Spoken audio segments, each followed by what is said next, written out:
in the film, you're talking about discovering dance as therapy.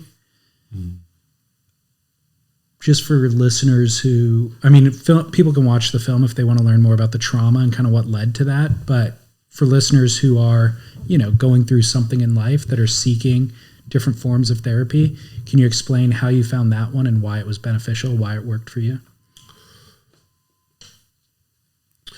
Well, it was actually a waitress that was really flirty that got me into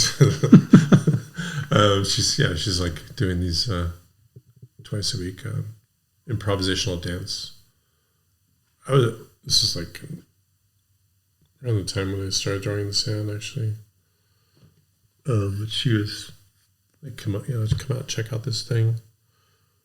Then I did it twice a week for like 15 years or something. And it's just sort of a psychological exploration of kind of going through things without no talk therapy. Sort of thinking through things while physically expressing. And I think, things like gentleness and push and pull and gracefulness, and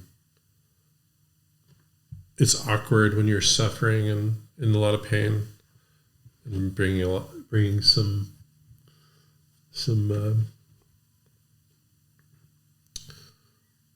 beauty, which is like when people are dancing and they're considering, like motion, each other's motions, and push and pull, and subtleties, and that the strength in life comes from building muscles and things, but also recognizing meaning, and meaning is how we engage both with the world and with people. So I think dance is kind of like a way to define what's important, and just having, caring for yourself and for other people, and I think for dance, for me, was never about, in context, was never about like being like surfing, like being the biggest asshole out of push point and catching all the waves, and that super competitive, intense. Dance is more like finding the push and pull spot that recognizes barriers and openings and things like that. I found it really, really, really good for me to do that. Do you still use it as therapy? Yeah, I do, and it's a space. It's a meditative kind of space, and I was just dancing at we do Coachella every year with the Outstanding in the Field. And I went over to the Do Lab space, which is like the kind of the funnest place to dance there. It's like or DJ stuff, and I'm a very serious dancer. I absolutely love it. Yeah, I throw people around and throw them up in the air and all that kind of stuff. And I go through like it's transcendent for me to dance. So I haven't been doing it as much. So when I do get out there, like I did like about a month ago, it's really good. And I'm feeling, just being out in the water for those 5 days in a row, it's like, as I've become more successful, especially with the artwork, it's like it's a lot of stress dealing with people in other countries wanting gigantic artworks. It's like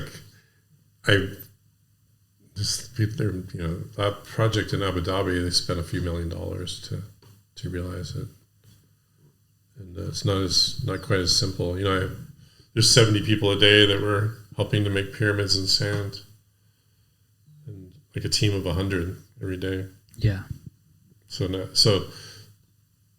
in some sense, the less simplicity, but it's realizing the artwork I want. But it's a funny thing to complain about. But I do need to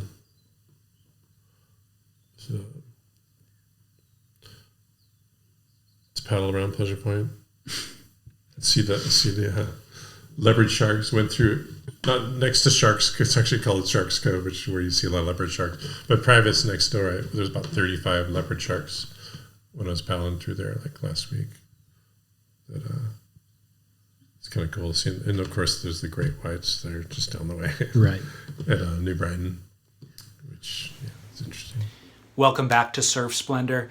Episode number 514. I'm honored to bring you a conversation with Santa Cruz surfer, land artist, and then chef, creator, and founder of Outstanding in the Field, Jim Denevan. Jim is about 10 years older than the era of surfer that I grew up with, which was this kind of high-flying, acrobatic cohort of surfers: Rat Boy, Flea, Barney, Pete Mel, the Condor, Chris Gallagher. They kind of put Santa Cruz on the map as a progressive surfing epicenter in the mid-90s. Jim's a decade older, but he was in the water, influencing them mainly at Pleasure Point through fast, powerful surfing. The King is Jim Denevan's nickname up in Santa Cruz. And all of that surfing was enabled through restaurant jobs where he could work at night to be available to surf all day. But that restaurant experience, he would then do the inverse of what was becoming popular, which was the farm-to-table movement based on Alice Waters' restaurant in Berkeley, Chez Panisse. And Jim's inverse idea was bring the table to the farm. And so Outstanding in the Field is a traveling dinner party that seats 300 guests in one seating for a dinner party, completely entirely supplied by local food sources. He employs the local chefs to do the meal. He's done it now over 25 years in 25 countries and all 50 states. Often at these events, he incorporates his land art into the table design. His land art started out with sand drawings on the beach being an empty canvas, and he does these large-scale sand drawings. The larger ones are kind of only able to be seen from a helicopter or a drone, but the largest scale ones are actually only able to be seen from a satellite and documented from a satellite. So they're incredible works of art. And like I said, he incorporates them into his Outstanding in the Field events. But the land art stuff has been commissioned by big brands and even governments across the world, from Spain to Argentina to New York City to Siberia. The most recent one was last year in Abu Dhabi. So really incredible stuff. You can follow him at Jim Denevan on Instagram or jimdenevan.com.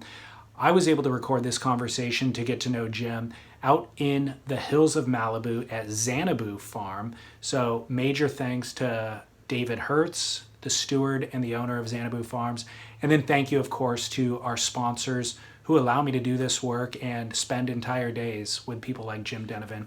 So we have Roark for clothing and gear. Roark is ROARK, and you can save 15% on their Artifacts of Adventure with using promo code SPLENDOR15.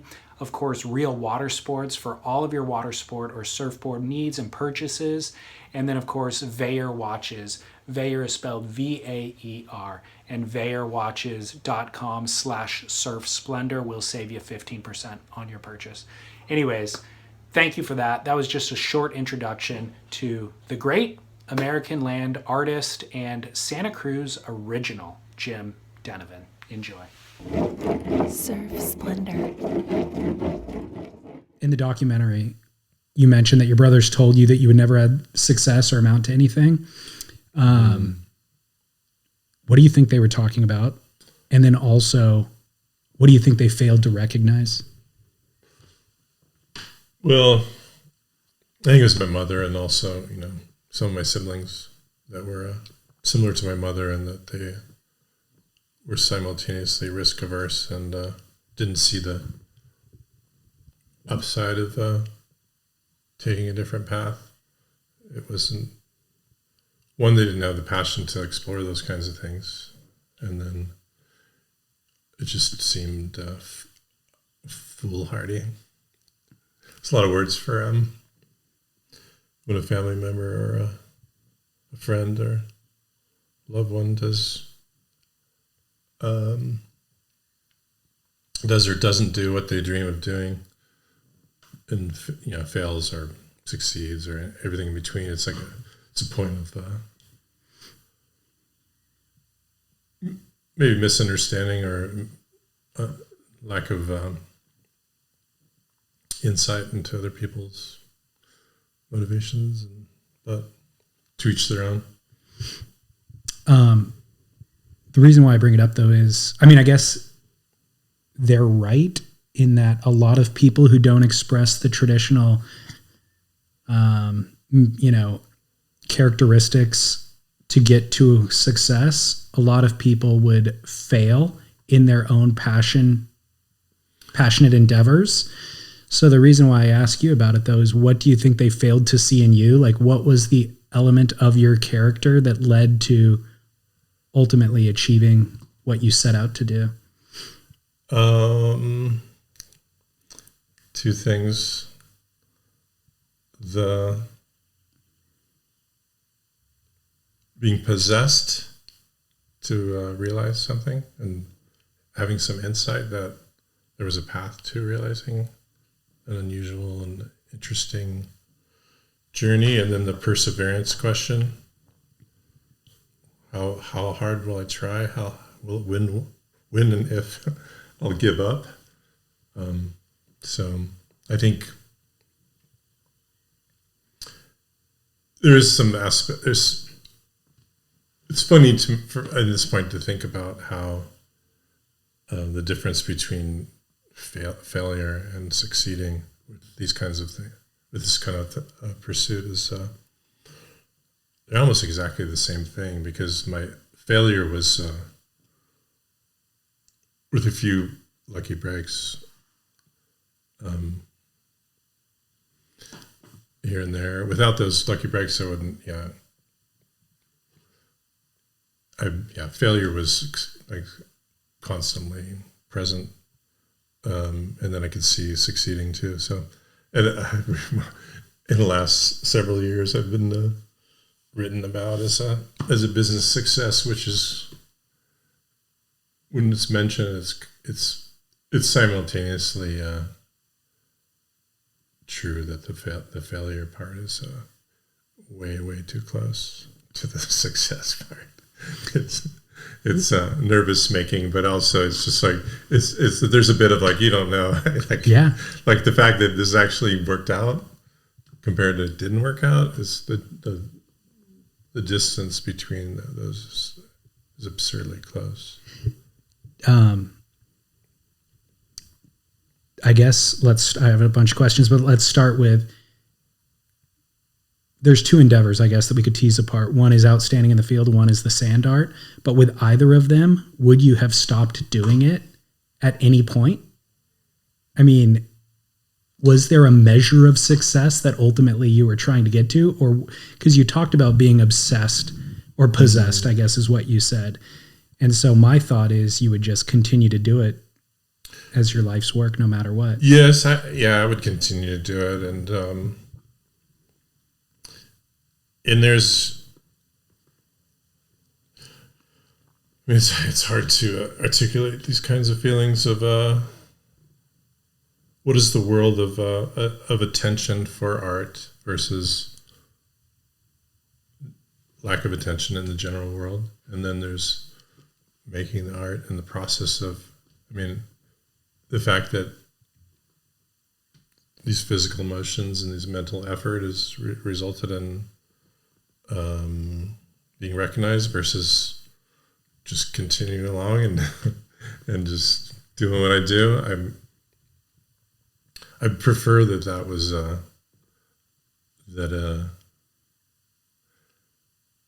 that I'd be fine without having, you know, the accolades and that kind of thing. And in some sense, art is so personal that it's it's a bit removed from the noise that results from, you know, succeeding. So it makes me think about the fact that I haven't sold any artwork, that I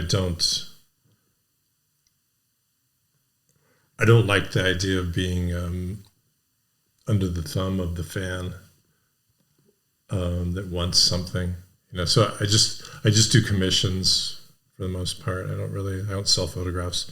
I don't have inventory. I don't make miniatures. Maybe I would do that if I didn't have two careers. You know, like, early on, I was thinking I'm never going to be able to do Outstanding the Field and my artwork, and realize them, you know, do them at the same time. If I was running around thinking about when I could sell a picture of a drawing in the sand or something like that, I think it would just drive me crazy. And I wanted to succeed without Outstanding the Field. I didn't want to be distracted from the artwork to that extent. And I do think of art as attention for art is there's aspects that are annoying in the sense of, like, makes me think of musicians and they have to trot out the same song that the fans want, and the fans get upset if the musician doesn't feel like it or thinks that's a different part of their life, and then they find the next 15, 20 years of their life being forced to play the same songs. And this is the classic point of like who the fuck are you or this artist to complain? You know, I mean, should we let him out or her out? Yeah. Looks like she's ready. Let me go to that one. That's the unlocked one. Yeah, you know what? Musician being forced to play the same thing, and yeah, and I think we do Coachella every year with our right. table, and we have opportunity to see the behind the scenes where we're, you know, it's not supposed to talk about it, but, you know, we're back in the zone, so you can see superstars like going through their sets and stuff like that. Wander over there, take a look, and yeah, it's just seeing Outcast was having their reunion, or their, you know, like, hadn't been together in like 8 or 9 years, and one of the guys was just like, you could just, like, his whole vibe is like, I fucking hate these. I don't want to fucking do these songs again.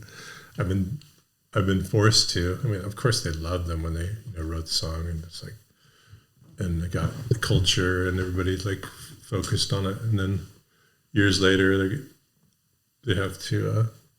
They're almost like marionettes, or like they're sort of like puppets of the masses. You know, the masses are asking them to dance for me, and, you know, and the money.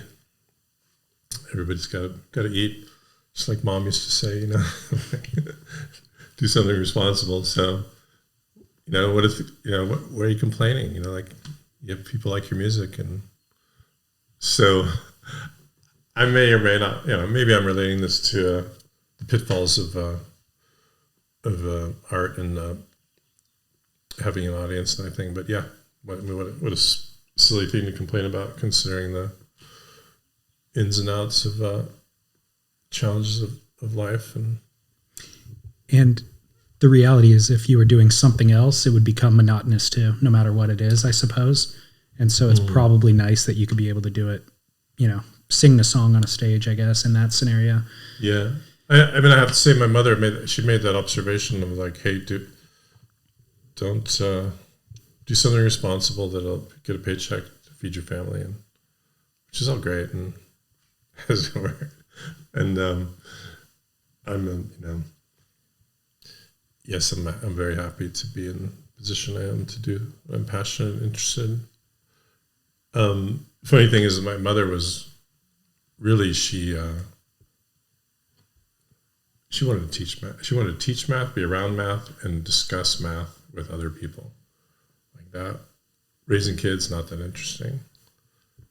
So, as odd as it sounds, when my father, when he died when I was 5 years old, and she had kids from 3 to 18, 9 kids, and had to feed them. Not a lot of, we ate a lot of oatmeal. Yeah. For a lot of years. And so watching her, and she had arthritis really bad. So she's in a lot of pain. And other than teaching and being in her math world, she'd be laying in bed because her knees and her body would hurt. And she asked for, help to, with water or whatever. And, thing is, the look on her face when she was doing math, and when she was talking to students, or it's like tutoring, or thinking anything math, was like she was just vital and glowing, and her whole being was just and she was away from that. She graduated from college when she was 20. She went to Stanford. She's recognized for extraordinary abilities regarding math. And then she got married, and she, at 25, and she'd been teaching math in high school. And so she was away from it all those years until my dad died. And then, the kids were annoying and challenging. I'm doing a little bit of course, she loved her kids and wanted the best for them and those kinds of things. But as is true for everyone, for myself, we are simultaneously caring, loving. We want to be loved. We want to be recognized. We want so many different things that are the humanness of being alive, but also we want to solve the math problem, or because it's in us, to give attention to that. So it's a little odd to say, a happy relationship, fulfilling relationship with her husband. He died of cancer, brain cancer. She cried the day that they'd been together for 20 years, and then 20 years without him. She gathered the family together and just cried. Talked about how she missed her husband, and yeah, it's the human condition, and solving problems on the chalkboard or on the paper. You can see my mother's with her precise script, the way she wrote math problems, and then her trying to teach me to do math problems. Alongside her bed, there was kind of a sick bed, and she's frustrated and impatient, but also enjoying teaching me math, because none of her kids were really naturally gifted in math like she was, but she's an outlier. So you seem to speak that language, though, right? I mean, I don't think you have formal training in mathematics, but you use it. Yeah, here I am in the hills of Malibu, and the distance is looking out the window, and the hills that are close, further away, and elevations, and the cloud deck, and so presence of a what we call reality in its as it relates physically from my position, looking 360 degrees. Yeah, I think it's I'm interested in geometry, and some things come really naturally to me, like improvisation and aspects of math that are not my mother's forte, because her precision and organization and focus on the specificness of the problem is natural for her. For me, it's natural to have the various the influences from 360 degrees are really easy for me to tangle and untangle. So improvisation is easy for me, like with music or dancing or making stuff up. But she would not that would not come naturally to her or be even of interest. So it's almost like it's a tangent of the same. It's another side of the same thing, which is kind of odd to think about. It is odd to think about when you think about math, because it seems to be so many people define math as the opposite of free form expression. Right. But I understand it in the terms you're talking about. And I was curious, even before you said any of that, about how much of what you do with the sand art is mapped out mathematically in advance versus improvised on the spot. So for me, everyone has their own way that they would take interest in composition. It's freehand, or I'm patient with having insights come along slowly, and something becomes of interest, and then I just I'm in no hurry. Oftentimes, I'll think about that I'm kind of participating in the earliest aspects of human discovery, like that's a circle, this is a straight line. That's just the most boring slash profound. That it's things are simultaneously. I'm not in a hurry, and since I'm drawing the sand since 1994, so I didn't really see anyone deeply getting into it until like 2002 or something like that. Just even seeing someone else. Then 2006 started to be more people.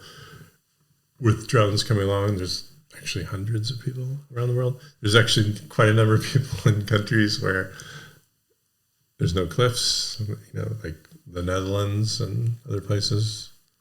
Well, for me, things evolved towards, can I actually get a picture of it from a tall cliff, and then occasionally I'd rent a helicopter to get something I particularly was interested in. Where were we? Well, I was asking how much of it is mapped out in advance. The reason why I would ask that is obviously the precision seems like it would have to be plotted.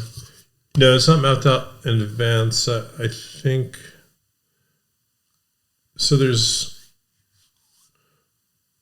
It's fine motor skills versus gross motor skills. So I'm using gross motor skills, and I actually can be. The circles are perfect-ish. They can be. You can be more off. Say if a circle that you can see on a sheet of paper that you've done with your fingers is like when you say to yourself, "Oh, that's an oval, not a circle." it's pretty. The tolerance is pretty. You gotta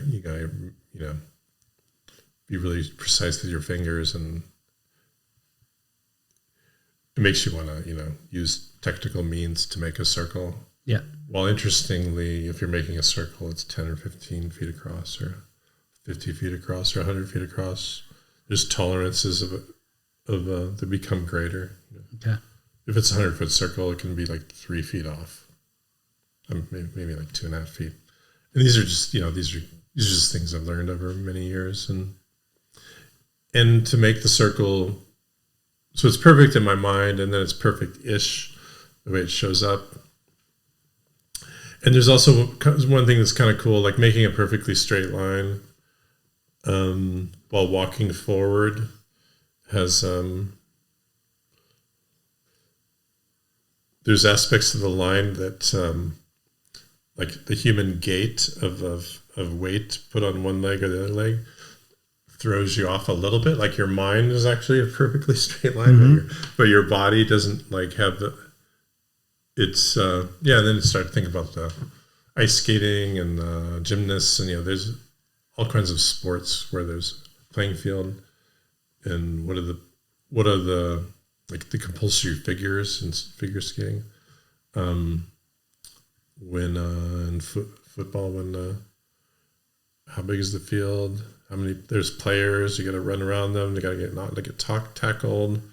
So I'm just composing in a large space, and people don't think of it as composing when you're riding from the indicator at Rincon all the way to the highway, which is the first wave I caught at Rincon in 1982, just before which was the big El Nino year, 82, 83. In December, there was a really huge, like the first really gigantic swell of that super historic year, like in terms of wave size. It came down Rincon. And there's a path to succeed, and if you're off, you're not going to make it. And so it's odd. It's curious that when people think of artwork, they always think of they tend to think of a pencil on paper or painting on canvas. And for instance, a painting is a rectangle that generally is on the wall.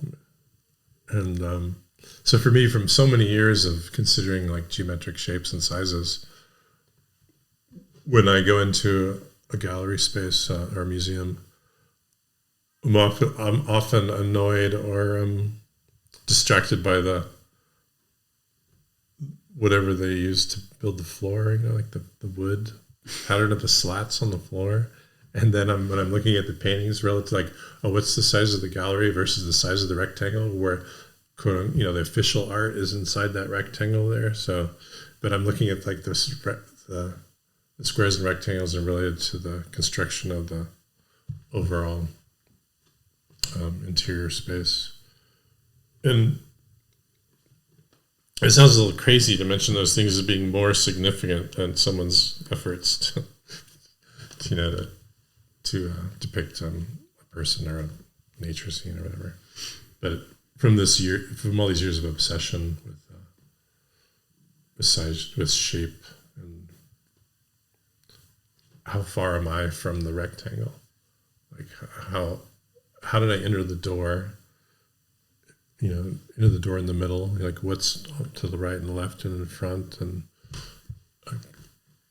conventions of display are sometimes more interesting than the artwork. I think the reason maybe why is that you don't have to have any context to appreciate it. If you enter that room, certain things appeal to you or come at you, or just you experience them in a very natural way. But whatever's in that on the canvas, you have to have a context to appreciate what that artist did or where they came from or the technique. Yeah, and if you don't have that context, you can't really appreciate it fully. Well, I was always what is it called? That there's the painting or the work, and then there's the information about the work, right? And which is the conventions of display. And so when I was drawing in the sand, I was mainly doing around Santa Cruz in 94, 96, and 96, and kind of like had this thing of like, I'm not going to take any pictures. I'm going to just like wash away. It was kind of just having like the therapeutic meditative aspect of it, just enjoying that. And then when I was getting better at it, it was like, I'll go up to San Francisco, go below Ocean Beach, below the Cliff House there. There's a natural elevation, and then people will see what I'm doing. And then but there was never any publicity, or no one had heard about this kind of artwork. And so was really fascinated with realizing the artwork and then people coming upon it and not knew they didn't know who made it or where it came from or what. There was no tradition of that kind of art, which is funny to think about. After, I mean, now things have changed, and so I actually was trying to have that last as long as it could, and eventually there's publicity and interest in people take photos and art shows and stuff. But I really love that part of just making something so large that it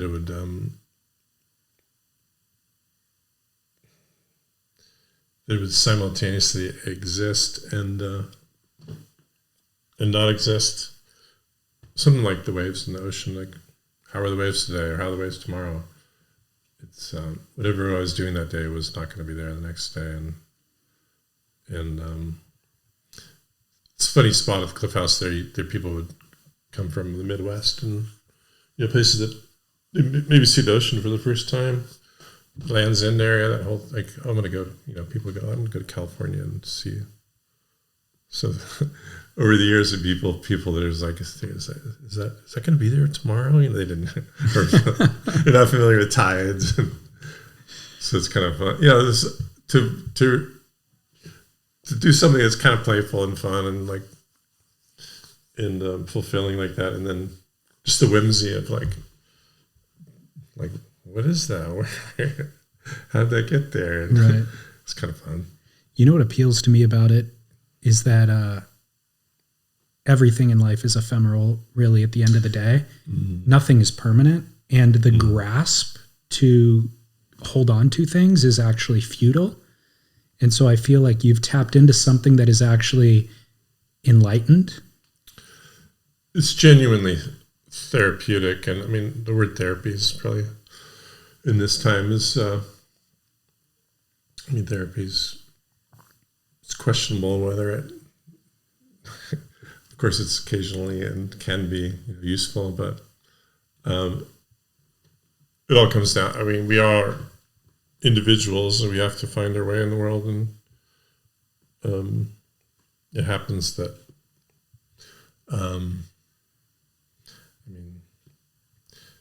scratching the ground with a stick for several hours is physically fulfilling, and it's like a problem solving in a world that's simultaneously absurd and what is the meaning of our days, and waking up and going about what we do, and that drawing in the sand is simultaneously grand and futile and quote unquote useless. Yeah. The kind of famous Pesman article with Timothy Leary in the 70s in Surfer Mag, that's what Leary was saying, was surfers are enlightened because they tap into being in the moment. The footprints they leave on the sand disappear. The wave is in constant motion. A sound wave is motion. A wave in the ocean is motion. Mm-hmm. They figured out how to ride it and be in the moment, where they're not thinking about what came before, what's coming after.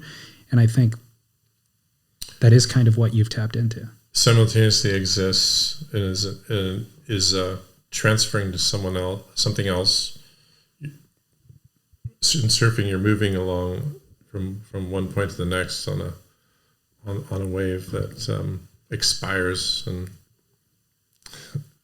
I did a sand drawing job for a women's swimwear company, and Albie Falzone, who had made Morning of the Earth, surf movie. He was on the point at Crescent Head, and I can't remember that. Was a surf photographer. I don't know, but I got to meet him out there and have that moment of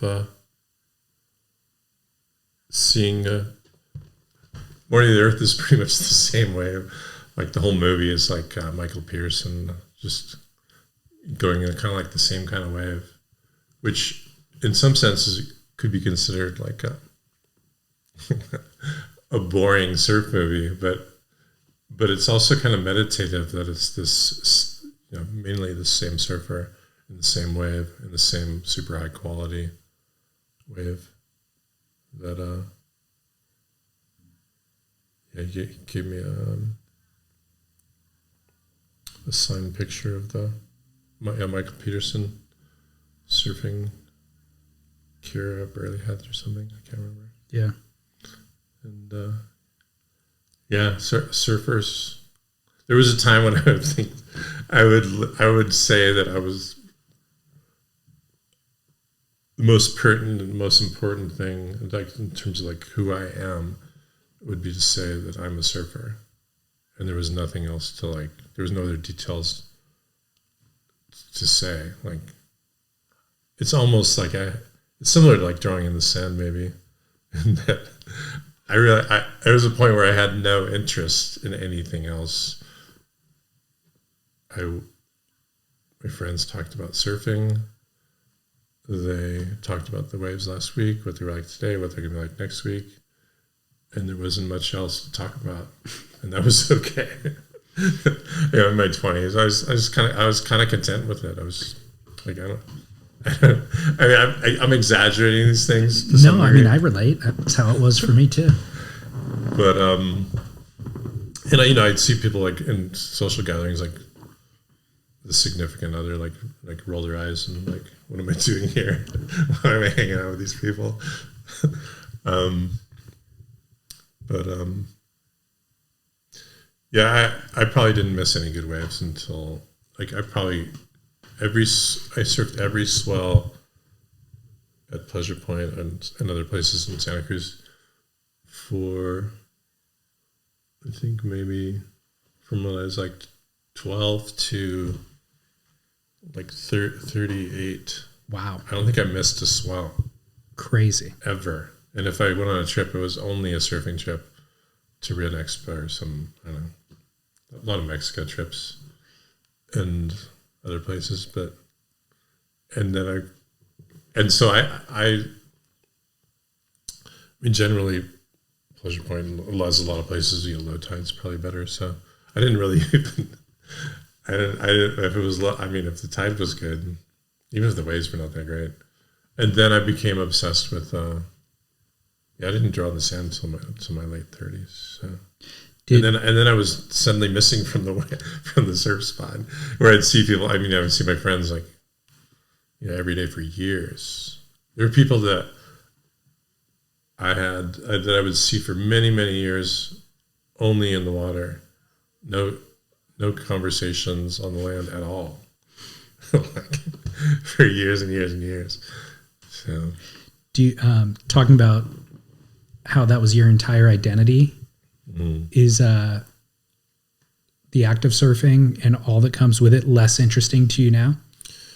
No, it's not. It's not less interesting.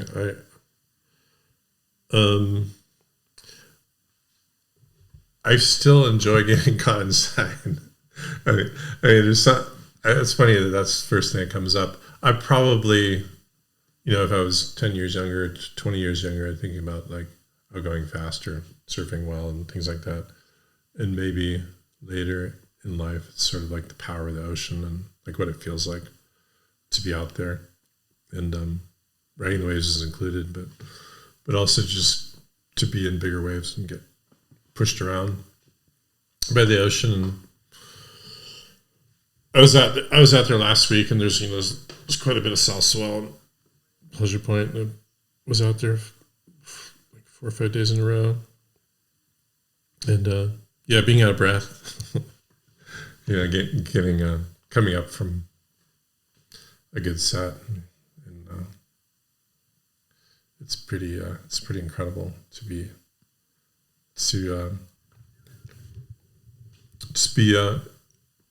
the nature is choosing to come out into nature and just get pushed around by the power of the ocean. It's like, feels good. It does feel good. I've had that epiphany too as I've gotten older and spend less time surfing. That when I've gotten back in the water, that's the one thing that stood out to me too. Is getting like, or maybe I would surf small waves for a period of time, and then the waves get good, and I really take a bit of a beating, and I go, haven't felt that in a while. Like, oh, I'm still alive. Like it makes you tap back into something. Well, also, it reminds me of facing my fears. Growing up with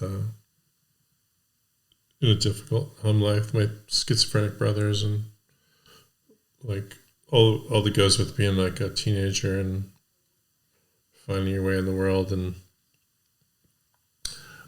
I was genuinely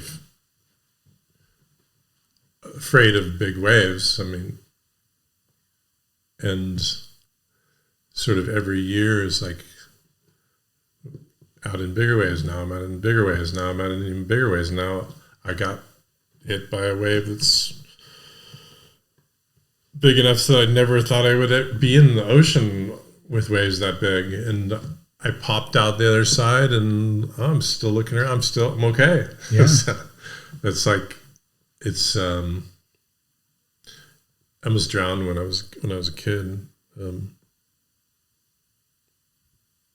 I have a memory of walking out past right down there at front of the boardwalk, and it was over my head, and I couldn't figure out where the shore was. Like I was far enough. It was over, and I just like somebody fished me out, and I was turning blue, but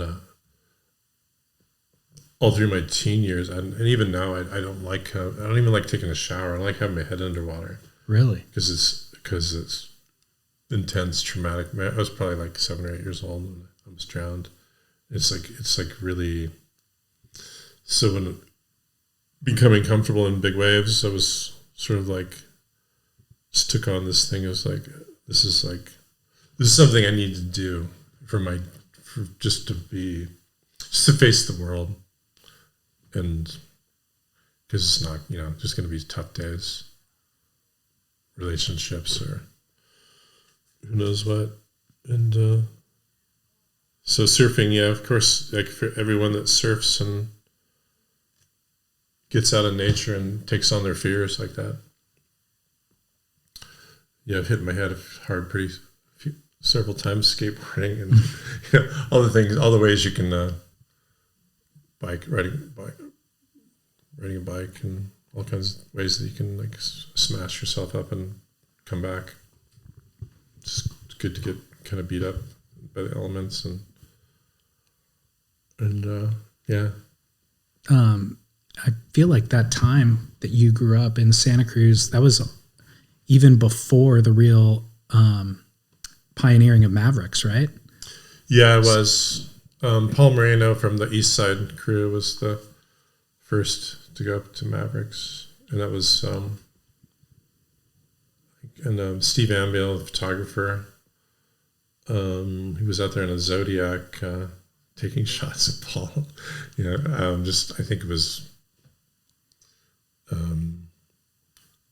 some of the first, and then the articles came out just right after that of some shots of the earliest Mavericks.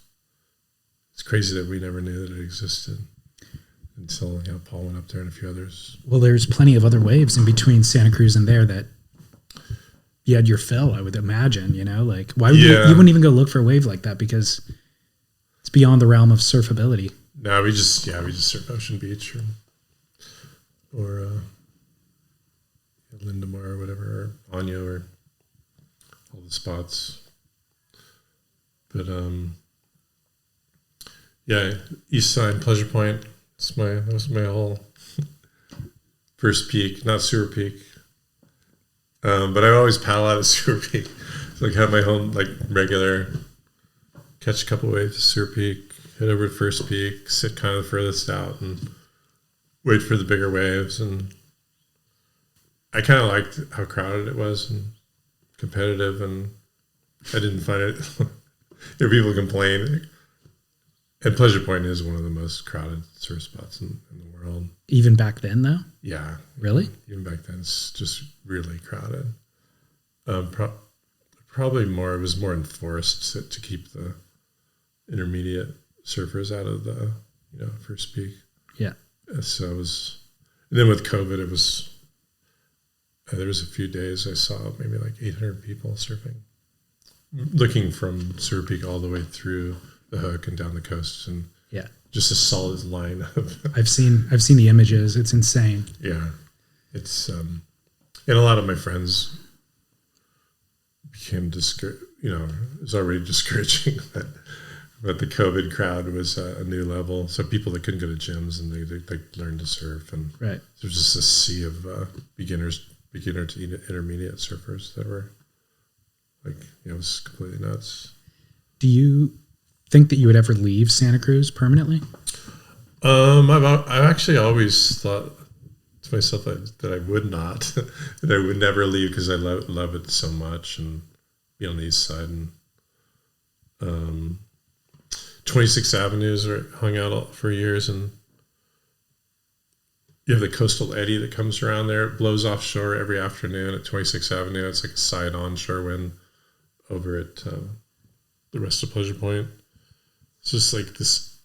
It's Northern California. It has the weather, not the scenery, and then also it faces south, so the weather's warmer than just about anywhere in Northern California. So it's kind of idyllic on Pleasure Point.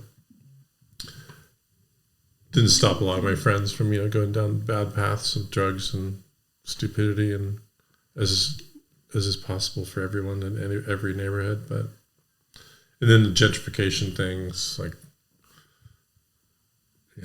everything's, a lot of friends got pushed out of the neighborhood over the years. And there's like a lot of general complaint about change. I never wanted to be involved in all the grousing. I don't like nostalgia and the obsession with the past. My younger brother's sort of who surfs and is a very good surfer. He's sort of like, I let him take care of the nostalgia factor. I ask him once in a while, what happened that one year? But I don't like I see this people go down the rabbit hole of the glory years of Pleasure Point. Yeah. So do you think you'd ever leave now? Is it an option? I don't know. I'd like to live in like New York City for a year or something, or I think or some other places like world capital type places. I think I've been to like 70 countries now. I haven't counted them, but been to a lot of places for art projects. And I guess if you're on the road that much, gives you just enough reprieve to come back and appreciate Santa Cruz, despite how much it's changed. In some sense, I don't live there because I'm only home maybe 3 months, 2 or 3 months of the year. Right. Because I'm running around so much. Yeah. I would like to. I'd like to actually live in Santa Cruz instead of travel from Santa Cruz so much. Rocketmoney.com/surf. Just this week, my wife figured out she was paying a subscription for Showtime, but then also paying for Paramount Plus, which includes Showtime for free. That's precisely what Rocket Money was designed for. A modern tool that meticulously tracks the details that we easily get distracted from. It's a finance app that finds and cancels your unwanted subscriptions, monitors your monthly spending, and helps you lower your bills. It gives you freedom by helping you see your subscriptions in a simple dashboard and alerts you about hidden fees or increases. Rocket Money has over 5 million users and has helped save its members an average of $720 a year with over $500 million in canceled subscriptions. Stop wasting money on things that you don't use. Cancel your unwanted subscriptions by going to rocketmoney.com/surf. Calm the clutter in your head, simplify the tedium of your financial life, and find freedom through rocketmoney.com/surf. I was going to tell you about my first experience with outstanding in the field. It was the name that really stood out to me because I thought the name was so genius. But I used to work in the wine business, so it was like 2006, I want to say was the year, might have been 2007. And I had this customer, and he told me about this event that he was going to. He goes, yeah, have you heard about those outstanding in the field events? And I was like, no. And so he explained the concept to me, and I thought the concept was incredible. But again, the name is what stood out to me. And it was, I think I looked into going, but I was just, wasn't going to be, maybe the events weren't near me, and it was way too expensive at the time. But I was like, at some point in the future, I will do this. This will be like,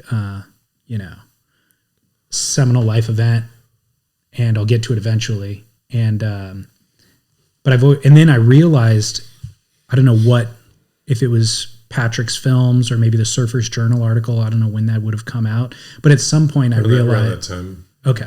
Yeah. At some point I realized that you were a surfer and kind of connected all the dots, but it was through a customer at the wine shop who actually mentioned it to me first. Yeah. My brother's an organic farmer in Santa Cruz. And, I was cooking so I could surf in the day. Needed a job to surf. So if I was working at night, I'd be in the water all day long. So that was, and then I was listening to my mother maybe a little bit, thinking about the practical, and like, oh, maybe I'll get into this cooking thing a little more. And then I lived in Italy for a bit and was in France, and I was really struck by how powerful food was, culture, meaning of food, and how it kind of like flowed into culture was like really powerful and cool. And my brother being a farmer, also a really good surfer. It was that's kind of like where the entrepreneurial insight is. Just like, okay, this guy is well known in his world of organic farming, and super influential and passionate, and his produce is going to these great restaurants, and I'm working in a shitty tourist restaurant because I'm gonna surf during the day. But maybe there's like this isn't here. Like this world that I'm imagining is not really here in California.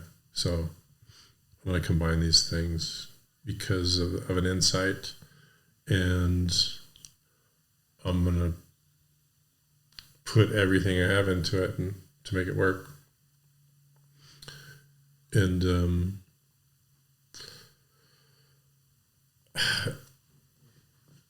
I inherited a little money because my mother, with her math skills, managed to have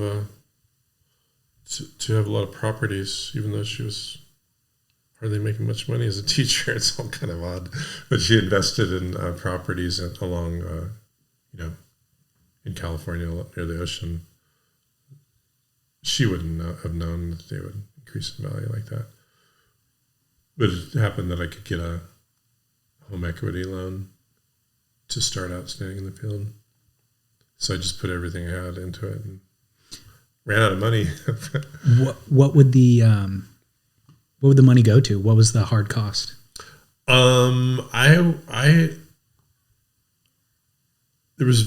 were very few. I was trying to popularize a concept which had no one was really interested in doing it. So I had to show the concept was not done. A traveling table, communal table that featured where the folks provide our food, and so to get people to pay for that. The first event was 1999, and generally at maybe Slow Food would think of have a picnic on a farm and a bag lunch, and maybe it costs like $12 or something.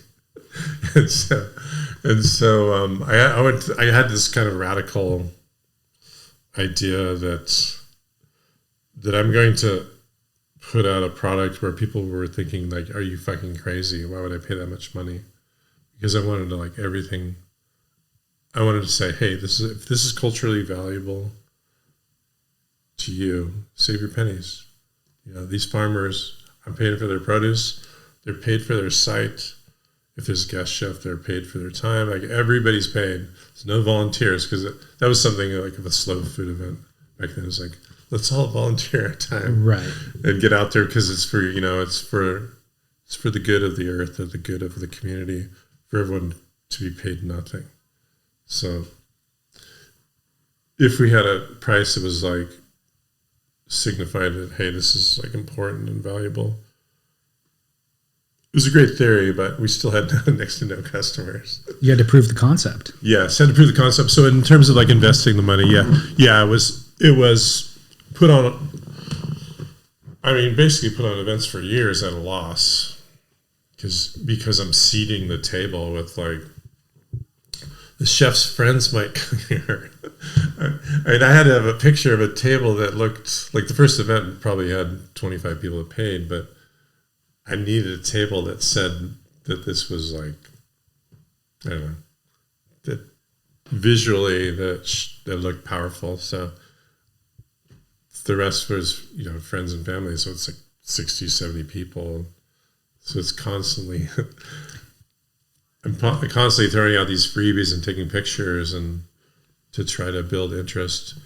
And then it became to the point where I was profoundly dependent on regional and even national publicity, or I would just crash and burn. I mean, like, I had no chance of success unless the visuals like went out into the world where someone would say like, this is so worthy of a story that we're going to put all our resources into like showing this to the world. And it eventually worked, but I also fumbled along the way, in the sense of like the New York Times Magazine was going to do a big piece, and they did a beautiful piece on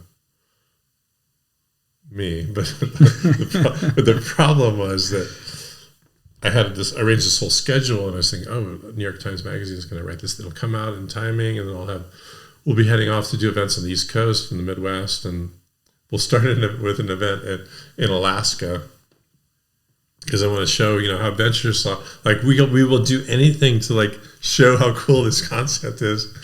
And then the whole team, like, basically I went out to New York and met editors, and Amanda Hesser was the editor, and some different, Kim Severson was the writer, and so I go over to the New York Times office in New York, and I get up there and top in the and they're just like, it's cool though, thanks for visiting. So, and then they found out about my artwork, and they're just like, oh my God, this is like mind blowing. This is incredible. Like, and so I got in my way of being able to sell tickets for the damn events, because the article, which is gorgeous, said Sandblast, California chef travels, and you know, it was like, it all kind of like looked like an article on somebody's cool artwork. Yeah. You know, so I was actually off in Alaska on the Spit in Homer, Alaska. We had just done an event, and the article came out. I was like, shit, we're not going to sell any tickets. Keep talking. Like, we're not going to invested all this money, got the schedule together, got all these great chefs, you know, amazing sites, and like nobody's going to hear about it because this major publication just thinks my art is so cool. Just silly stuff like that. And then, yeah, it was a few. Actually, at one of the lowest points, I was in the East Coast, a place called Satur Farm, and this guy Alejandro Alcacer was a guest chef, and we had almost no paid customers. Like, hardly anybody was doing it. I mean, coming to the events, and I was like, oh, I'm gonna have to quit. Like, I don't think I can do this anymore. I literally running out of money.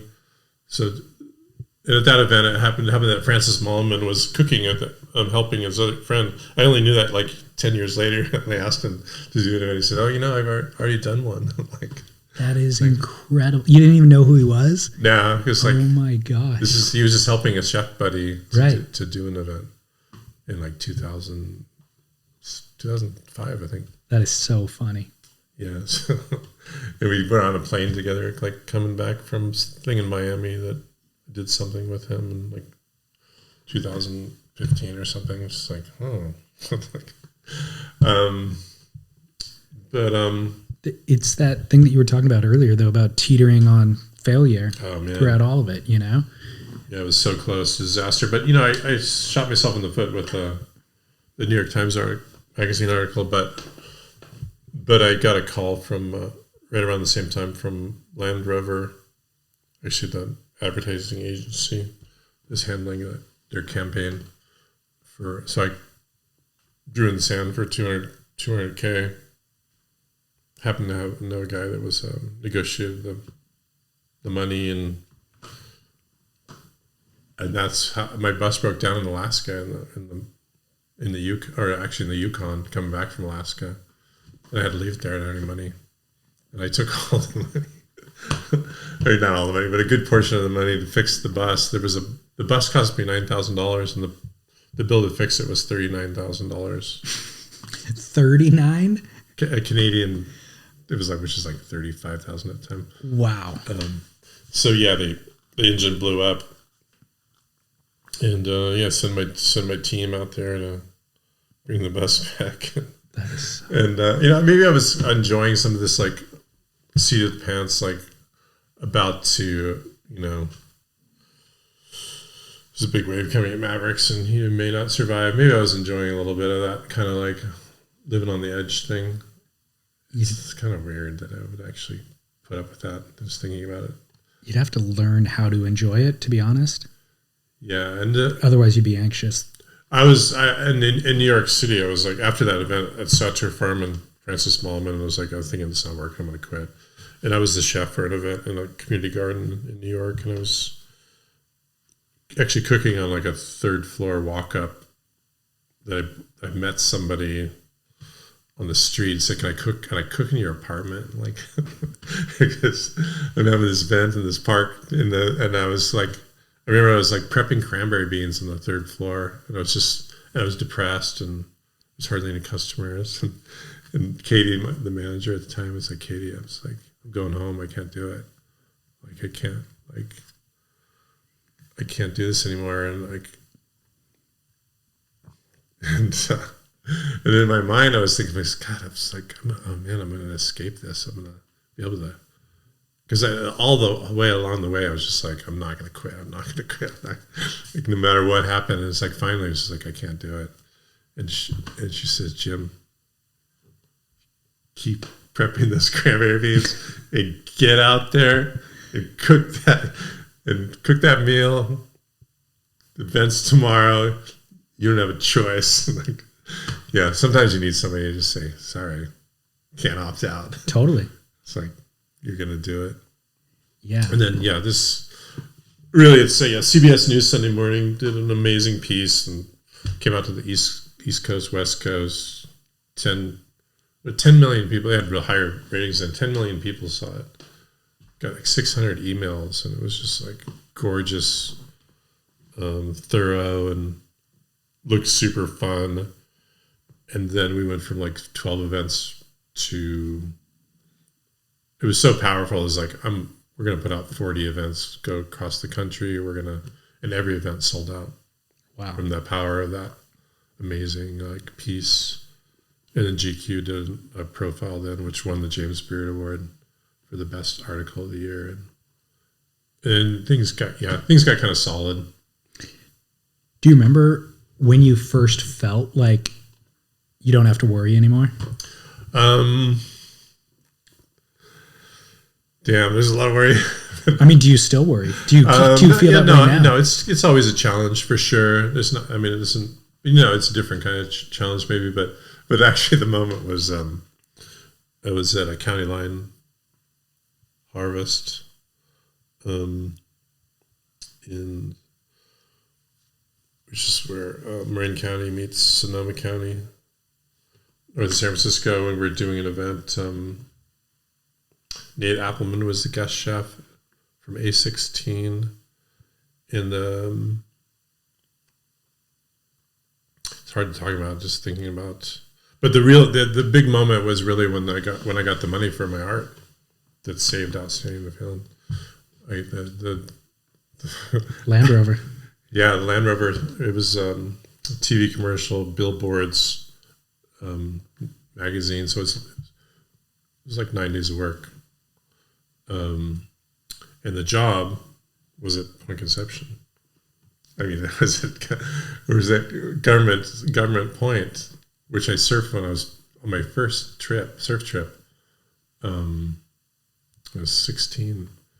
I went with some buddies, and we walked in from Halama, walked a full 7 miles in the night, and ran through the little canyons that lead up to Government's Point. There's mountain lions there. It's all sorts of stuff. Yeah, we went past. There was deer at the railroad crossings in the dark, and one of my friends was so paranoid he paddled all the way around Point Conception because he didn't want to get busted, and so, and this is pre-surf line, fully coincident. I mean, on our way down, we're driving down and we're at Fuller's and on top of the cliff,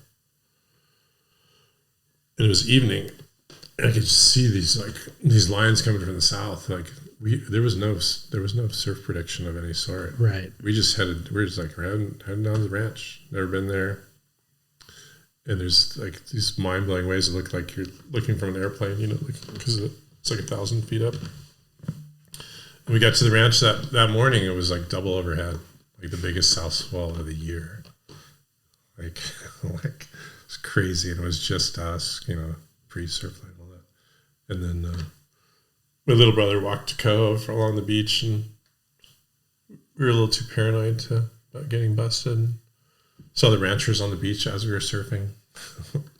And then I go there as years later to do a TV commercial to the same spot. And, we harvested some abalone off the rocks when I was 16. And made a meal on the beach and just happened to miss the ranchers every time they walked back and again in the night. And it all worked out. But yeah, that came up. So my business was dead. I was out of money. No possibilities. I needed that money, or there was no chance Outstanding the Field would be done at that point. And there was 3 different locations. They're thinking of shooting the commercial, and Ireland was too rainy, and it's also the way these things go with the negotiations is they lead you to believe that they didn't pick you to do it. There's 2 other options. We'll shoot a commercial over here that doesn't involve sand art or whatever, which fixed the negotiation thing of how much money and all that kind of thing. So it came down to it. They couldn't find a spot. They didn't know where to go. And I was we drove right in the point there. Got to I knew the beach from when I was a kid, to some degree, it's we walked up to before I even looked off the cliff, I was thinking to myself, I don't know if I can care what this beach looks like. I'm going to tell the guy that this is the best art conditions I've ever seen in my life.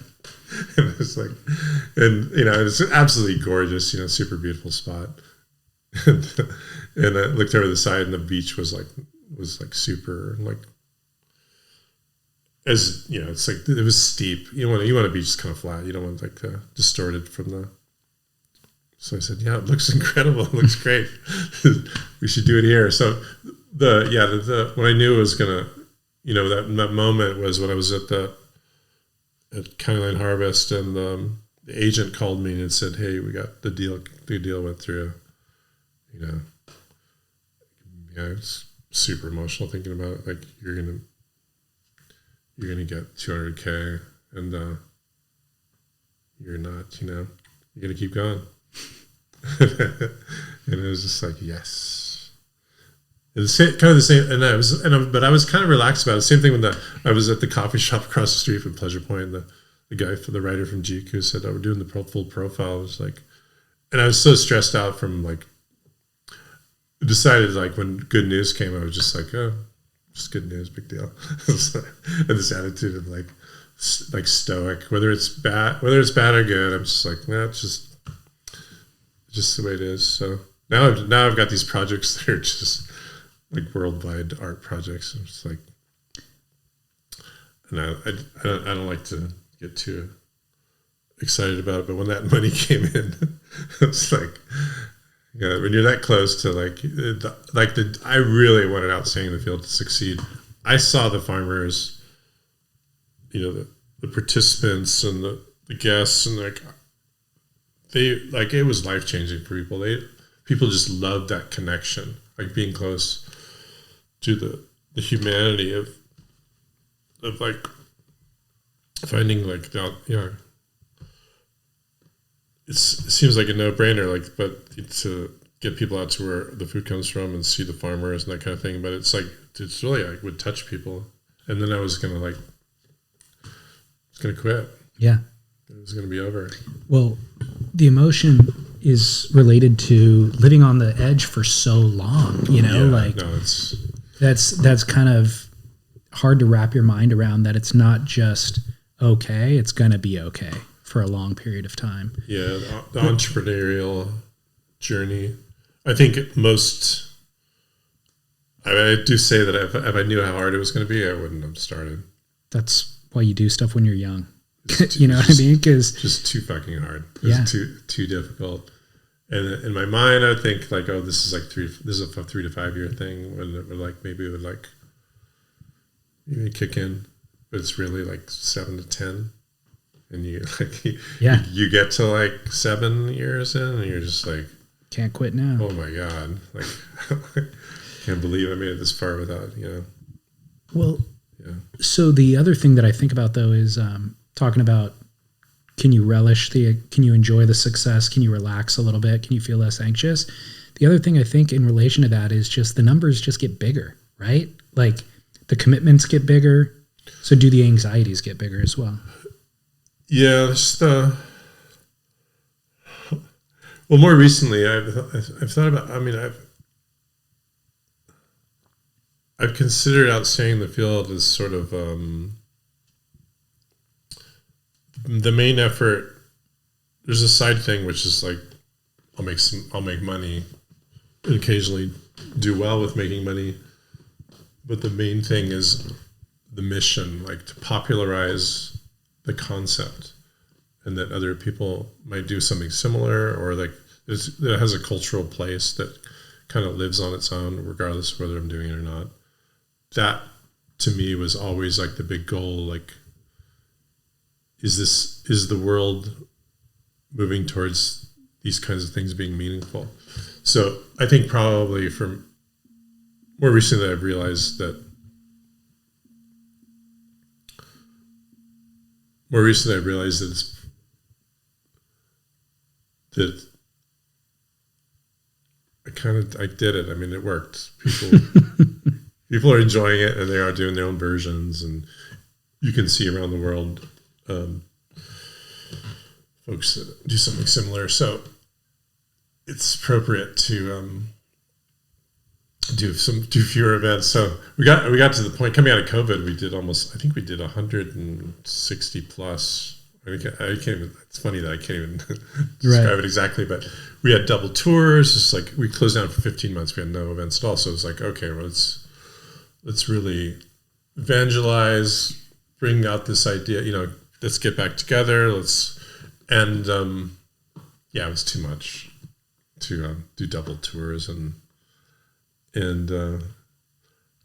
I think now I'm more content to do a rational number of events. Yeah. So total kind of non sequitur, but do you enjoy fine dining? Like a fine dining experience?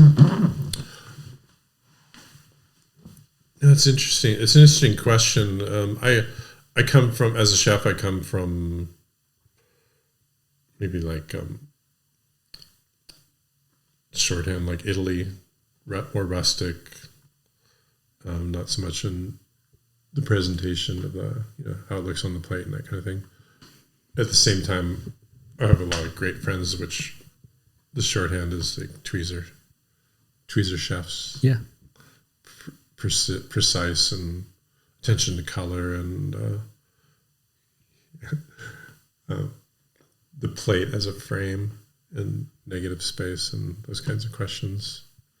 And while in Italy and rustic traditions, you can have a bowl of beige with with a pasta or risotto or something, and it's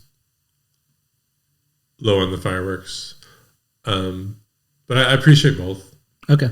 I think those chefs that are doing the tasting menu and have an audience and work day to day with their art, I admire that. It's very, very hard to pull off. Yeah. Especially over time. And but I kind of admire everyone that's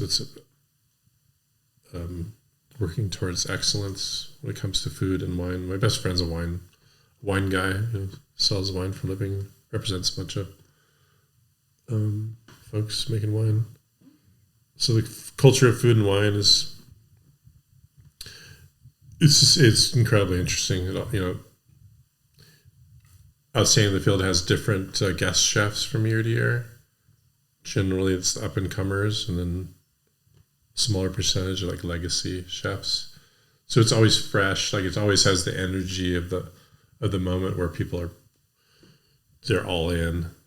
For myself, that was 1992 through about 1996, which is actually when I started intensely drawing in the sand and beginning to think about Outstanding in the Field as an escape from the excellence of 1992 through the Gabriella Cafe was where I was the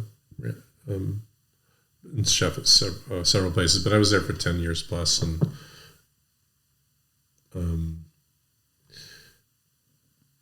to achieve excellence in food and as a chef specifically, it's a little bit like the surfer who doesn't do anything except surf.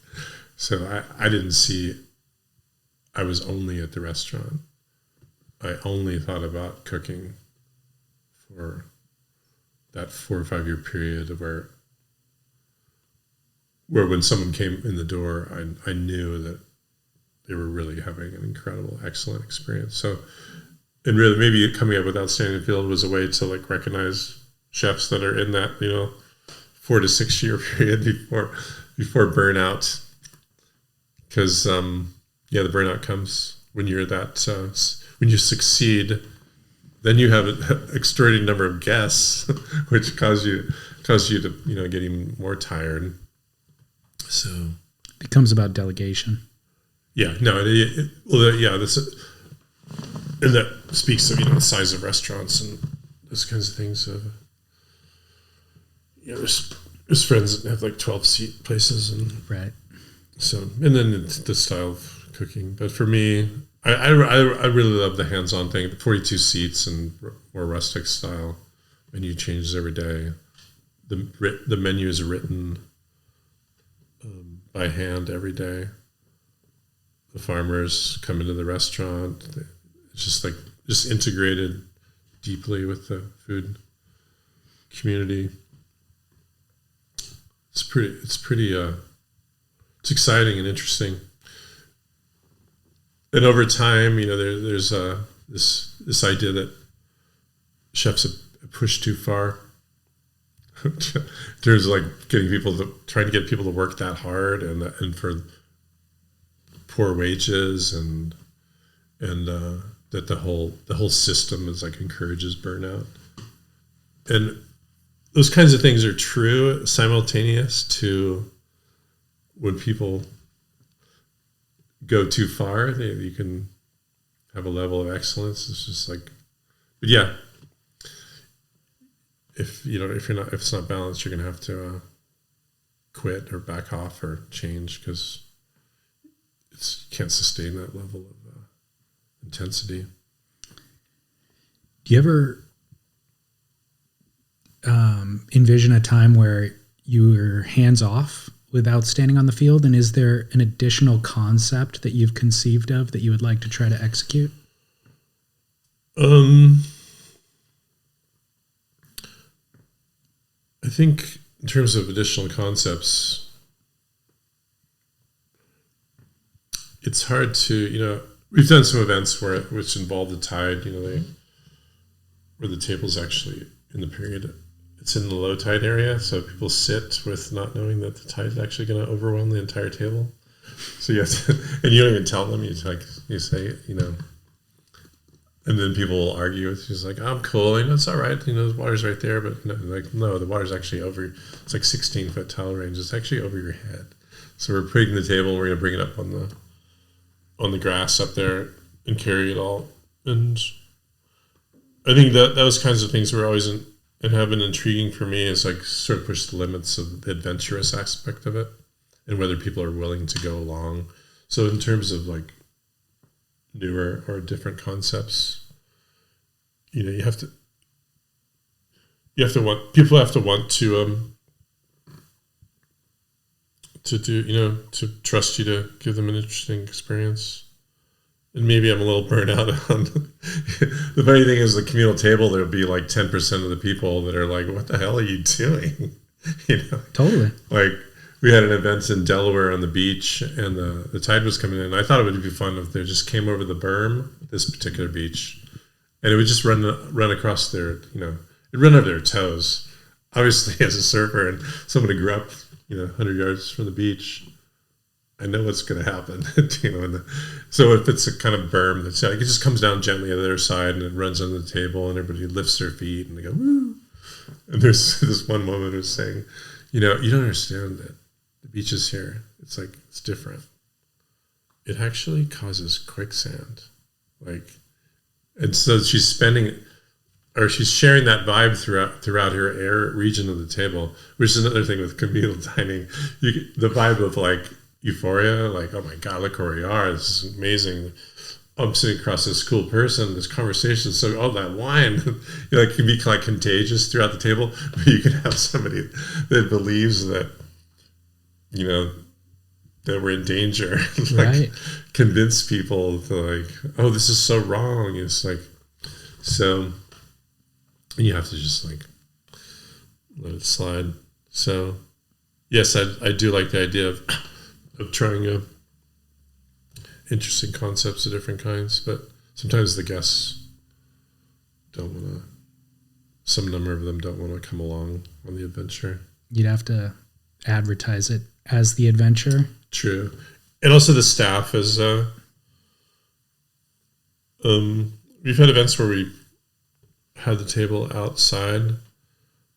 The radar shows the rain coming, pull it into the barn. We do like a fun little thing, like go listen to the beer guy. He's going to tell you more about the beer, and then the whole staff takes in a table for 160 people into this kind of cool refurbished barn. And then I asked the staff to and then I see like this mind blowing sunset came up and the shower passed. Like we're gonna carry the table back out to where it was, just so we can soak up the amazing, beautiful weather right now. And some number of the guests were like, "Really? We just like moved in here?" It's like, and the staff's like, "Oh," but generally those kinds of decisions, we're talking about them in the abstract, but you're in the environment, in nature. People are kind of like willing to. They're like, "Yeah, let's do it. Let's see what's possible." And definitely appreciate that people are up for the adventure. Yeah, because when culture regarding culture and change, and whether even the fact that people live out of some number of the staff have their own like vans and stuff, and they show up to work. We call them the satellite staff. They work by the hour, and if culture changes a bit and people don't feel very brave or adventurous, you don't even have any staff. It's like sometimes people want to pull back from their maybe they don't want to sit with other people right in a communal table. Maybe the person across from them has the wrong thoughts compared to their polarized. The odd thing I was thinking about today, how the question of polarization and makes me think of like double-edged sword or whatever. So people simultaneously, they want to sit across from someone that challenges them, is like saying things they've never heard before, like doesn't even believe anything they do. They're like, wow, I'm not sitting with my friends where we talk about the same old shit all the time. Yeah. And so they simultaneously, like, they're like, oh, I'm not my tribe. But after a few beverages, it's like, yeah, not my tribe. I like it. Right. Like, I'm hearing from somebody else. Yeah. So it's kind of a funny thing. And of course, year to year, those kinds of, or, and even in a person's life, like, I don't feel like, new ideas this year. So a communal table sort of like goes with the winds of culture. Yeah. So hopefully, but these questions, it's always going to be true that people would both be tribal and also want to visit the other tribe. True. So I can get distressed about negative trends,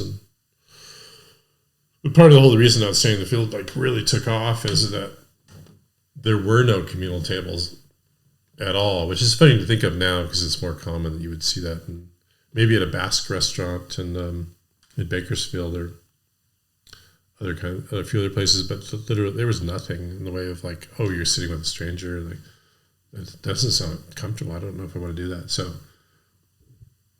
we were kind of responsible for popularizing more communal style tables. But the interesting insight was that you had the awareness about the impact of the visuals, because a more shrewd businessman on year one, if they only had 25 paying seats, they would only feed 25 people. But your insight in that, no, it has to be 60, otherwise it doesn't work for the 25, is smart. Yeah, some days it seems smart. Well, in hindsight, now that it's succeeded, it seems smart. But no, it's true. I think I can't actually. Probably the most fun and fulfilling aspect of being an entrepreneur is conjecturing about what might work. The general public or friends saying, no, I don't think so.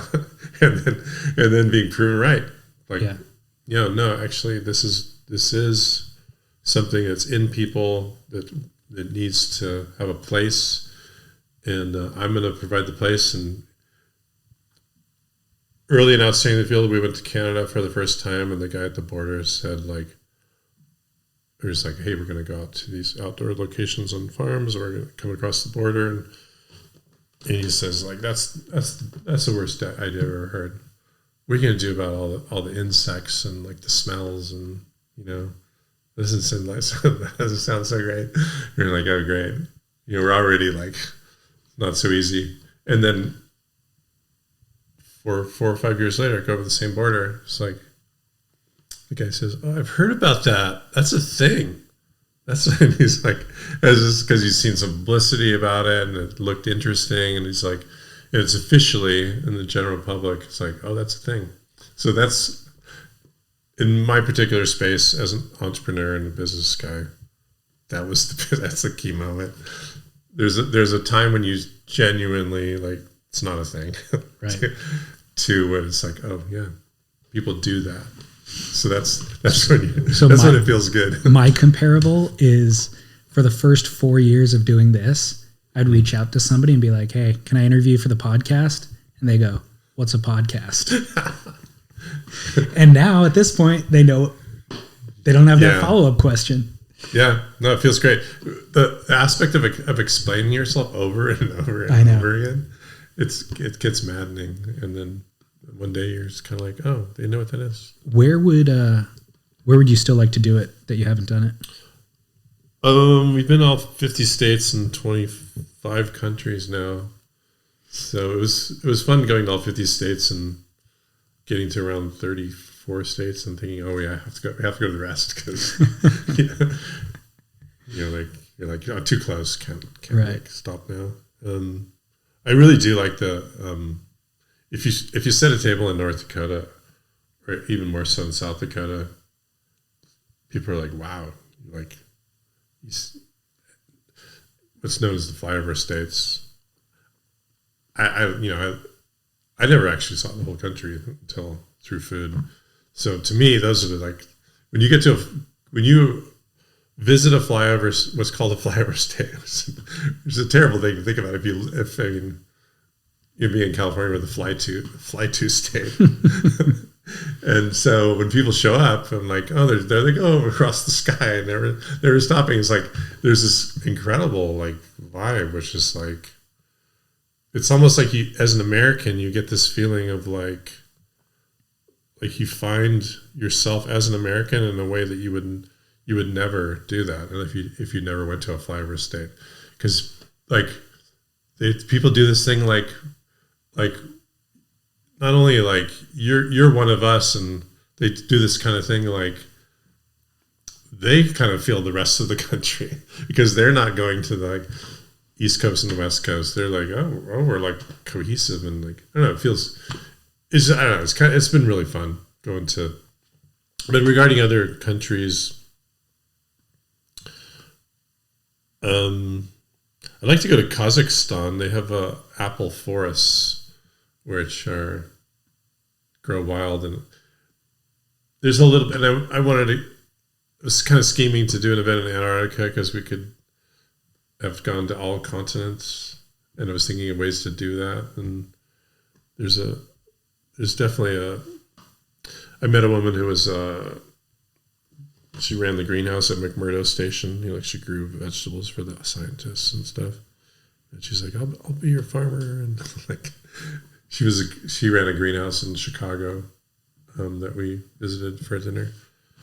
And yeah, I'm always thinking of like cool, fun places. That the thing is, yeah, I'd like to. It's tough to get if you do an event. Well, Antarctica is an extreme example, but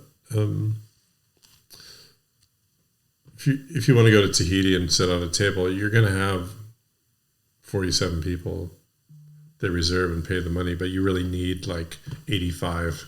It's just that's the main thing. It's like I'd love to go to some of the more obscure places and put a table, because in some senses they're the most rewarding. Yeah, but it's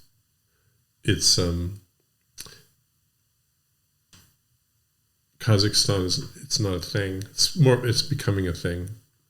Like things that aren't a thing yet. It's hard to get people to go out there. Yeah, of course. You talked about when you first started doing the sand art about a period of time where you weren't documenting it. Mm-hmm. How much of it currently is undocumented? Do you ever go out there and just go nuts without any photographs? Yeah, it is. That's probably continues throughout it that I have not documented. I had this fixation on from not documenting it at all to earliest documentation. I did this thing where I would purposely do a lot of Ocean Beach. I do some drawings. I started to really like, wow, this is really like coming to this place. Like, this is fantastic. This is like amazing. And like the light was just hitting it. So it's like, but I didn't own a camera or have like any documentation. And what I would do I'd go to the Payless and get a disposable camera. Was my usual. It's like on Geary Street, and because of my own, I would purposely go without any documentation because I like the purity of like I'm picking up a stick, I throw away the stick, make the composition, and then I just walk away. I just like it was so fulfilling that the documentation was like secondary, and then or not at all. So I got some good shots with the disposable. They're actually, you can get an okay shot with those. So, and then I would run to the, I need to line at Payless to get my camera. The tide is like rising. Oh my! It's only like a mile and a half from the cliff top at Sutra, overlooking Ocean Beach. So then I get my camera. I was waiting in the line. Get my camera. Drive over to the parking lot. Run up the hill to get to Sutra Park there. Run up to the top of the cliff, and I think it was, and the whole time I was like, is it washed away, or like is it partially washed away, or? But some of my best shots are some of the early like spirals in the late '90s where I had the camera with me, and I was like, and one of my favorite drawings. I was just like, I had to sprint to the top of the Sutra Park there from the beach, like running as fast as I could, and get to the top, and then the waves just touching it, like a matter of like inches, like kissing the edge, and I get some shots, walk around. There's one shot where there's a guy standing in the middle of the spiral. It's not me, that people think it's me, and he stood there. He just walked up in the scene, just found his place in the middle, and I got a few shots. And then 4 minutes later, the wave comes and washes through the scene there. And is that the one that's in the opening scene of the documentary? Yeah. It's I don't know who that was, but yeah. Even what he was wearing.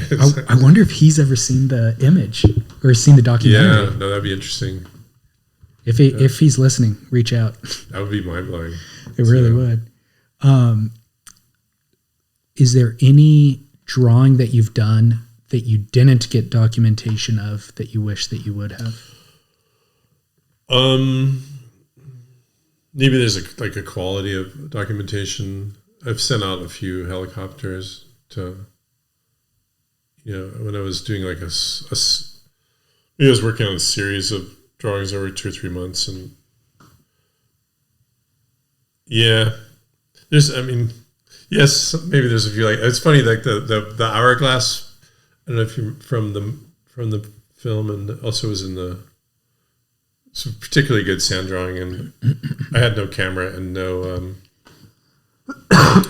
I got to the top of the cliff, and I just I called Patrick Treffs, and was like, "Do you happen to be on the North Coast?" And he happened to be like 20 minutes away, so it was just I never would have had a shot, but I think he was like surfing down at Scotts Creek or who knows what, and just so yeah, there's a lot of silliness like that. I missed some of the better drawings and that kind of thing, but it feels good to not. I really disliked obsessing. I didn't want to obsess over the documentation. I thought it would mess with my peace of mind and the accumulation of really good. In some sense, in my mind, I was thinking, well, maybe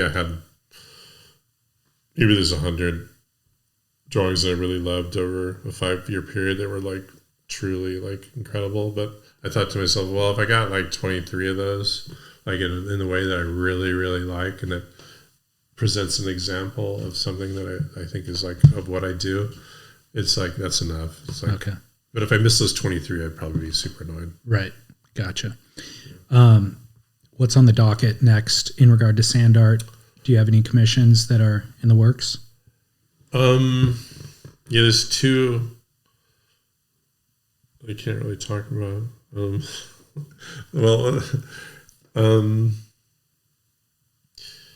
There's another one in the Middle East. It's potentially Morocco. We'll see if it works out, but I'm hoping to do something that's involves the tide. It's sculptural, but it involves the tide, so the central area will be sculpture, like I've been doing recently with pyramids, and then the outer sculptural areas will be you can walk to them at low tide, and otherwise you can kiteboard out to them. Oh wow! So it's a really it'll cost a lot of money to pull it off. So we'll see what that happens, and then we're pushing for. I guess I can mention that we're pushing for a big project associated with the 2028 Olympics in Los Angeles. But we're kind of just seeding the idea. So there's a lot of enthusiasm. We'll see what actually happens. But I just did a thing for Lexus in the desert, and for ArtNet, and there's a lot of odd and interesting inquiries for. So yeah, I'm managing to kind of like, it's worked out that some years I'll do 2 or 3 commissions, and some years nothing, and it's kind of worked somehow. Do you, in between those projects, do you still do stuff just for the sake of doing it? Yes, and I think that's more important than anything else. It sounds a little selfish, but in a sense, I need to be selfish, because it's like,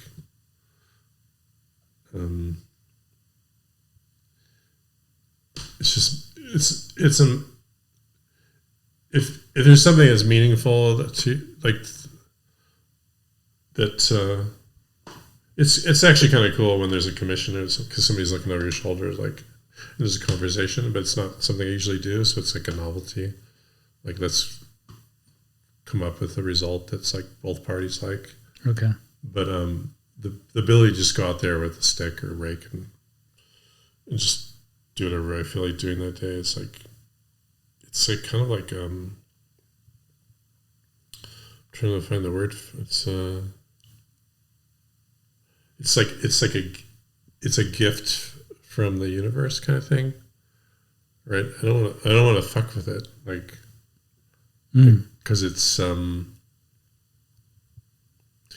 brought me so much calm and peace that I don't want to like disrespect it by making it like mercenary or something. So yeah, I want to just be able to walk out there and, do something silly or stupid or interesting or difficult, or it is kind of a funny thing, because I'm not really. It kind of fits with the whole idea of drawing in the sand, because it's like the sand of it, if you want to call it that, is that it is a failure. It's like a successful failure. Like, it's built in that it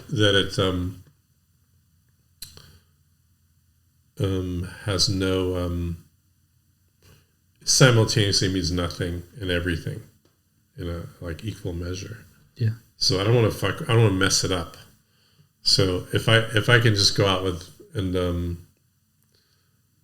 not feel like I'm punching the clock. And it has that freedom for me. I feel like I haven't messed it up, even though I do these big commissions now, and there's a lot of money involved, and it's I've rejected a bunch of things that seem like silly artist kind of stuff, where they're going to pay me a lot of money for this or that, like kind of tacky sand related stuff. When I don't have as much money, I think it's like, that was dumb. But I just don't want to mess up what it means to me. Yeah. So stay tapped into the original thing. Yeah, the vibe of it, and it's to create geometry, temporary geometry, through my motions in time and space, and then to find myself within the composition, and then for the the tide to come over it, and like this. I start when I can start, when there's the surface is revealed, and I basically plan to finish when the tide's like, I don't even like the composition to last more than like a few minutes to like 15 minutes or so. So it's like I'm actually even composing to have it not be whole for very long. Yeah. So it's just kind of interesting. So I was curious how you felt about Patrick Trev's documentary in the end, the final product. The doc, it's very good. It's excellent. Good. I think there's a couple things. I can't, because it's so personal, I can't bring myself to quote unquote promote it, you know. I definitely, you know, I can speak highly of it, and I do think it's fantastic. I think it's very well done, and his effort is and how long it took, and it's profoundly successful, I think. And who knows when you start something like that whether it's going to be good or not, or interesting. But it's because it's so personal. It's kind of like I don't generally tell people rush out and look at this movie. And it's like tells my personal story. Although people come up to me and say like, "Thank you for sharing your story," and it's been meaningful to me. That's nice. People find it meaningful. As a fan of documentary, I thought it was very, very good. It was very entertaining. It was very successfully, you know, told your story, but it is very intimate. And there's, so as the subject of it, I just don't know how, you know, I didn't know if you felt like it did a good job of delicately sharing the story, effectively sharing the story. Because as the viewer, I thought it was incredibly effective. Yeah, that's an interesting question. I've been interviewed about it a few times, but I like that asking of whether it was effective. You know, like, I mean, did it actually tell your story? You know, I know, and that's a really interesting.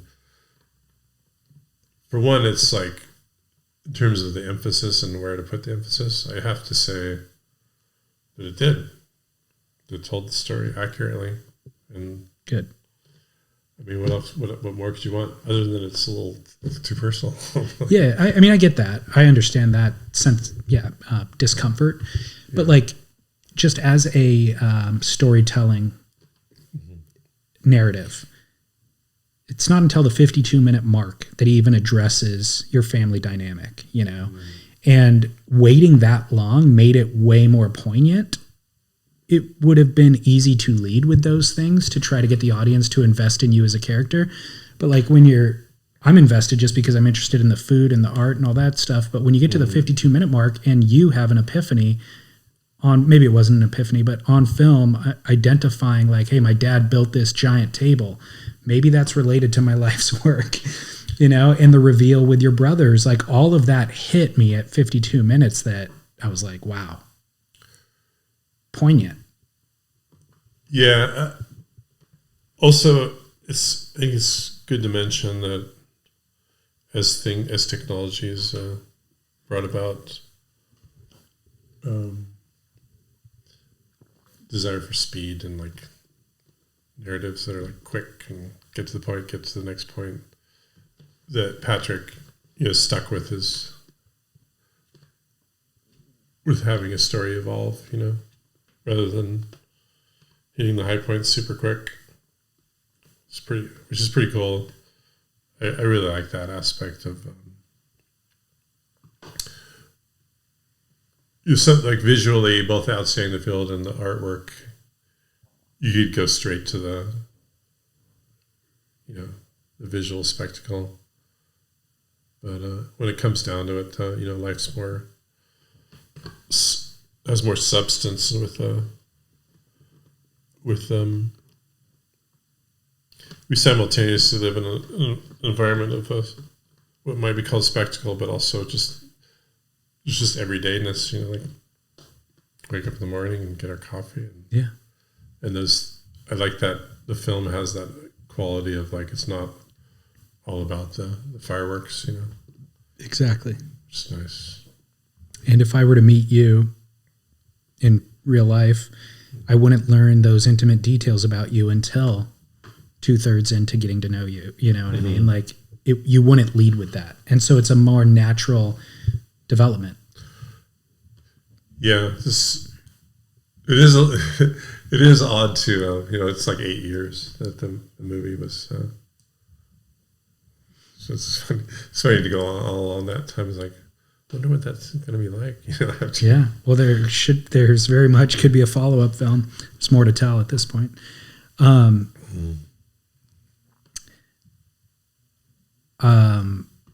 What's your current relationship like with surfing? It's hard for me to say this, but I'm not surfing as much.